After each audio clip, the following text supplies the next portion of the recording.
Welcome to the Nomadic Spaces podcast, where we talk all things interior design, tiny houses, and happy homes. Each week, we explore different interior design strategies, the unique challenges of small spaces, and delve into the incredible lifestyle of tiny homes. Whether you're a fellow tiny house dweller or simply have an interest in interior design, this show has something for you.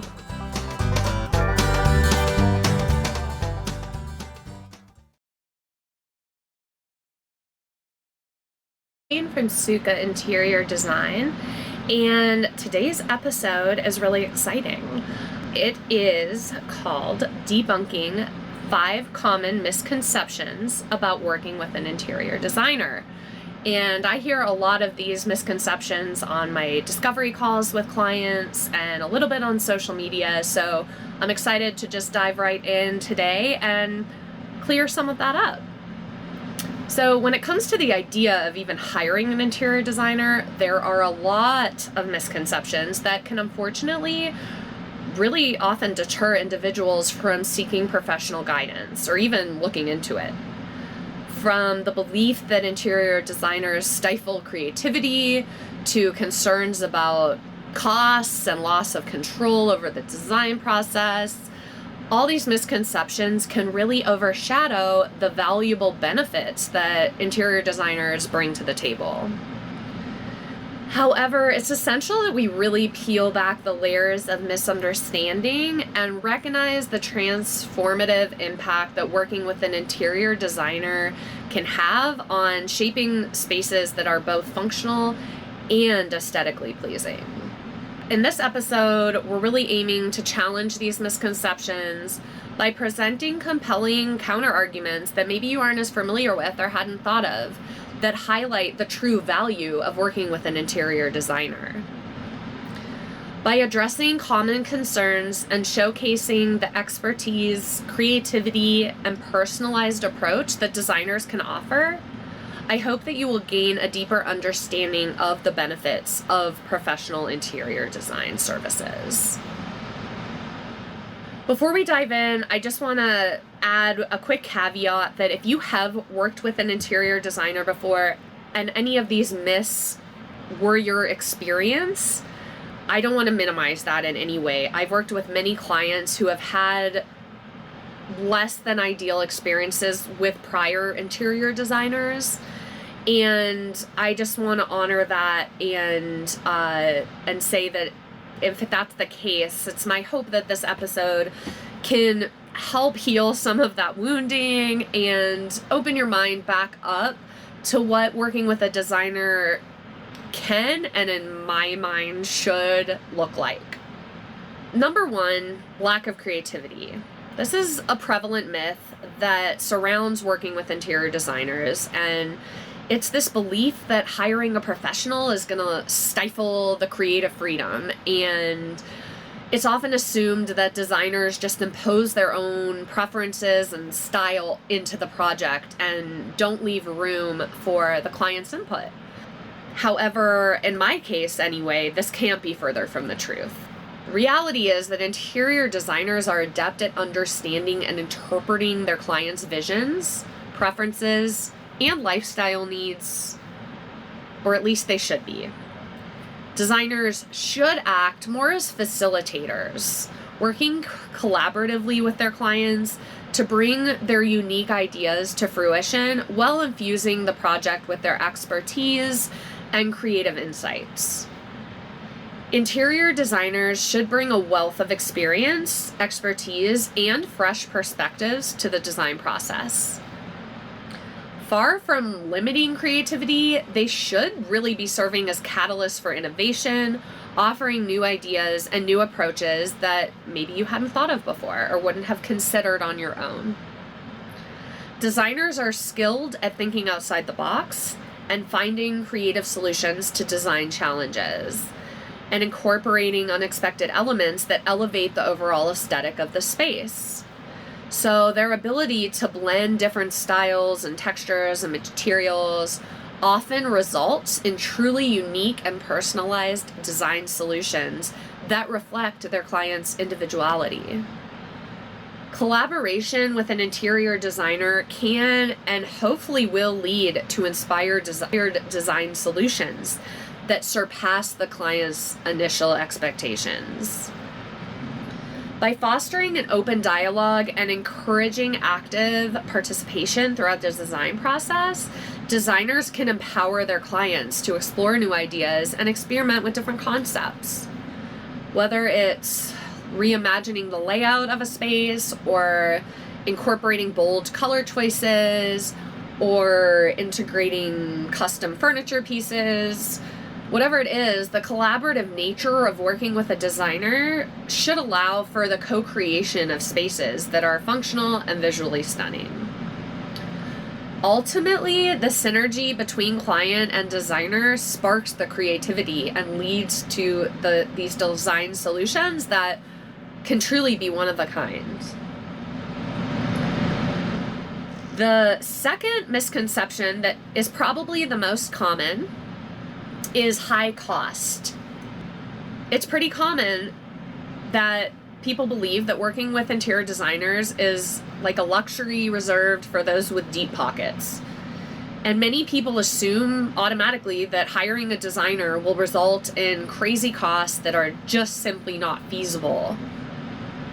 However, the reality is that interior designers can work within a range of budget constraints and tailor their services to suit the client's financial means.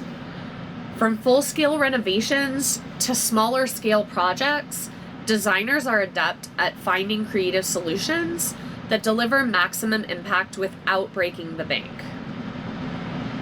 Most interior designers possess a wealth of knowledge and expertise when it comes to sourcing furniture, materials, and decor at various price points. Most of the time, we as designers have access to a vast network of suppliers, vendors, manufacturers, and tradespeople, allowing us to negotiate more favorable prices and possibly secure discounts that may not be available to the general public. I know in my design model, I'm a flat rate, so I pass all my trade discounts to my clients, for example.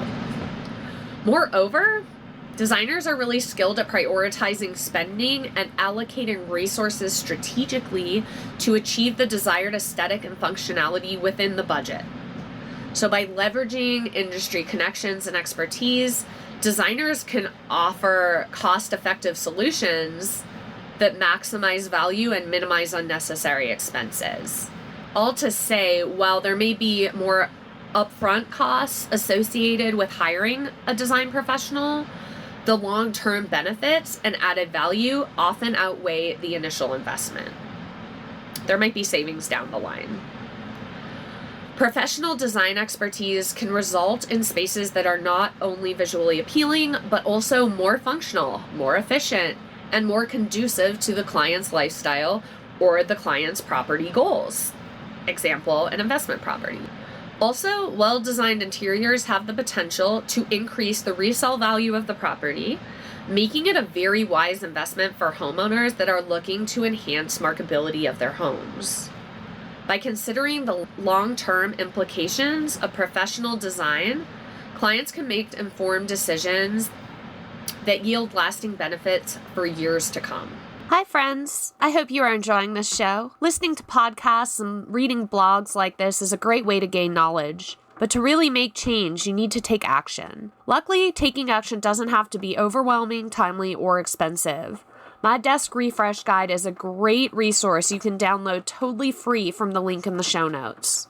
This guide will break down the redesign process into simple, actionable steps with tangible results to transform your space without spending a cent. Now let's get back to the episode. Number 3, another common misconception is unnecessary luxury. And that is this belief that interior designers are a luxury exclusively reserved for the wealthy elite and celebrities. And many people perceive hiring an interior designer as unnecessary extravagance and believe it's a service, again, only accessible to affluent clients with bottomless budgets. However, this couldn't be further from the truth. I've never had a client no matter how wealthy, have a bottomless budget, first of all. And secondly, interior design services are available to individuals across all income brackets. And designers should be adept at working within a variety of budget constraints. So whether you're renovating your entire home or maybe you're just looking to refresh a single room, there are design solutions available to suit all financial situations. Most interior designers should understand that every client has unique needs and preferences, and that includes financial considerations. If they're like me, they're going to offer a range of services tailored to accommodate different projects and budget sizes. So from more comprehensive design consultations to full-scale, full-service design renovations. Designers should be skilled at maximizing the impact of every dollar spent, again, whether it's through strategic furniture placement or cost-effective selections or innovative space-saving solutions. There's all kinds of ways you can save with using a designer. When you collaborate with a designer, clients can achieve their desired aesthetic while staying within the budgetary constraints, making professional design services accessible to an even wider audience. Beyond the perceived luxury of just hiring a designer lies the multitude of tangible benefits that extend far beyond just the aesthetic outcome. Designers are trained to optimize the functionality and efficiency of interior spaces and ensure that every square foot is utilized to its full potential.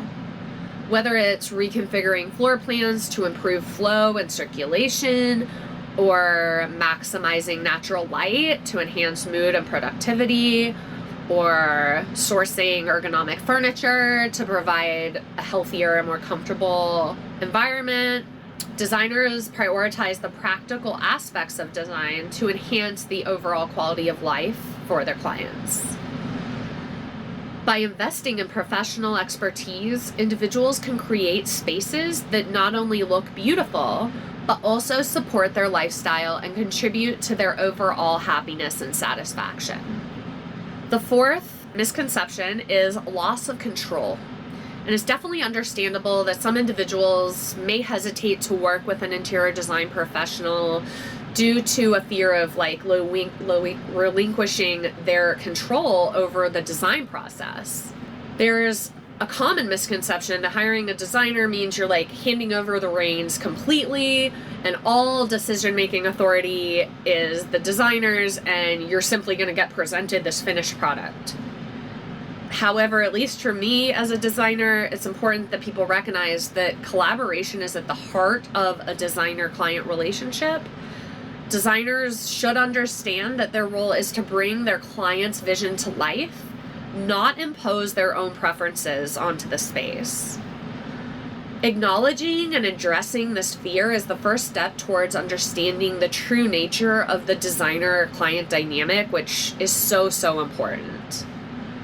Interior designers prioritize collaboration and client input throughout every stage of the design process, and if they aren't, they really should be. So from initial consultation to a final reveal, designers should actively be seeking out their clients' feedback, thoughts, and preferences to ensure that the design reflects the client's unique tastes and lifestyle goals. Designers should be acting as guides, offering expert guidance and advice while empowering clients to make informed decisions about their space. By fostering open communication and encouraging this active participation, designers can create a supportive environment where the client feels heard and valued and in control of the design direction. I think working with an interior designer should actually empower the client to take ownership of their space and achieve their vision with confidence. Designers can provide valuable insights and expertise and have resources that can enable clients to navigate even the most complex interior design projects with ease. By collaborating with a designer, clients can gain access to a wealth of design knowledge and industry connections that they probably otherwise wouldn't have on their own. Ultimately, the partnership between client and designer is one of mutual respect and trust, and where the client's vision remains at the forefront, and the designer serves as a trusted ally and advocate to reach those design goals. Number 5 is DIY competence. It's a very, very common misconception that DIY, or do-it-yourself, design projects can achieve the exact same results as hiring a professional interior designer. Now, while DIY enthusiasts may be tempted to tackle home improvement projects themselves in an effort to save money or even exercise their creativity, the reality is that interior design involves much more than just choosing a paint color and arranging furniture. Designing a space requires a deep understanding of spatial planning, color theory, lighting design, material selection, and other factors. And truthfully, without proper training and experience, DIY projects may fall short of achieving the desired aesthetic and function. Interior design projects often entail complexities and challenges that come up unexpectedly that may not be immediately apparent to a DIYer. From things like navigating building codes and zoning regulations to coordinating contractors and tradespeople, there are so many logistical hurdles, let alone from the design, that have to be overcome in order to successfully execute a design project. Additionally, keep in mind that DIY projects are typically time-consuming and labor-intensive, requiring a significant investment of both your time and financial resources. Without the guidance of a professional interior designer, many DIY enthusiasts find themselves overwhelmed by the demands of the project and get frustrated being unable to achieve the desired results. Interior designers bring a wealth of expertise and skills to the table that are essential for the success of any design project. With years of professional training and experience, designers possess a keen eye for detail, a deep understanding of design principles, and a comprehensive knowledge of industry trends and best practices. Again, they probably have access to a network of suppliers or manufacturers or tradespeople, which enables them to source high-quality materials and furnishings at more competitive prices. By leveraging their expertise and resources, interior designers are able to really transform spaces into these functional and aesthetically pleasing environments that meet the design goals and achieve the outcomes. So in conclusion, it's really essential that we debunk some of these myths surrounding working with an interior designer and recognize the invaluable contributions that a designer really brings to the table. Just to recap what we've talked about throughout this episode, we've talked about the most common misconceptions I'm aware of, which include the belief that designers may limit creative freedom, they're prohibitively expensive, or cater exclusively to affluent clients. We've also talked a little bit about the accessibility of interior design services and that the collaborative nature of the designer-client relationship and the tangible benefits of professional interior design expertise. As you embark on your next design project, I encourage you to reconsider the importance of hiring an interior designer, and if these feelings of resistance are warranted, or perhaps driven by some of these misconceptions we've talked about. By partnering with a professional, you gain access to a wealth of knowledge and expertise and resources that can elevate your space to new heights and maybe even save some money. So whether you're looking to refresh a single room or undertake a full-scale renovation project, using a designer for at least some type of service, maybe it's just a consultation, that can really help you achieve the results that you want and that are beautiful and functional and reflect your unique personality and vision. Remember, investing in professional interior design has the power to transform spaces that enhance your quality of life and leave a lasting impression for years to come. Thank you so much for being here. Until next week, home happy. I hope you found today's episode helpful and inspiring. My goal with this show is to help others make changes that transform their space. But just absorbing content, even brilliant content like this, doesn't get results. Taking action does. If you are still listening, you might be ready to fully accomplish your design goals. My challenge to you is commit to taking one action right now before you don't. Taking action might look like booking a design project jumpstart. Or maybe it's signing up for the free desk refresh guide. Or maybe it's signing up for my mailing list. Or maybe it's scheduling a complimentary connection call to virtually meet and discuss your design goals in more detail. You can find more about all those fun things I just mentioned, as well as reach out to me directly through my website, which is sukkainteriordesign.com. That is SUKKHAINTERIORDESIGN.com. I love connecting, so please don't be a stranger. As always, thank you for tuning in and for being a part of this community. If you liked what you heard on this episode or show, please take a second to like, review, subscribe, and share this podcast with your friends and family. It is truly the easiest way to show support for me and this tiny niche podcast. Until next time, take care and home happy.